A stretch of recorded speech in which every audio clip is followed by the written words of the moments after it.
Hello everybody and welcome. In this video I'm going to show you how to install and set up the application for your earbuds Defyre Neo Dots on your Android device.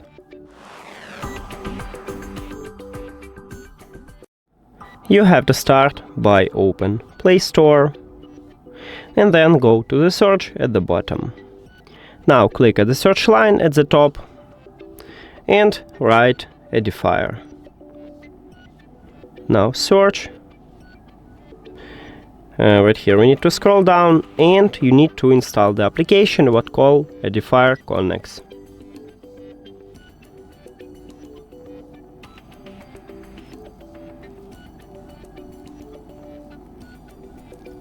Now open it.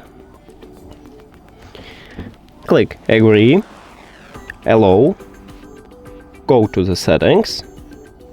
And right here you can pair your earbuds and then you will see these earbuds at the device list. But if you don't know how to add these earbuds to the app, you can check a video at this channel. That's it. Thank you for watching this video. If you found it helpful, please consider subscribing to the channel and leave the like on the video. See you later.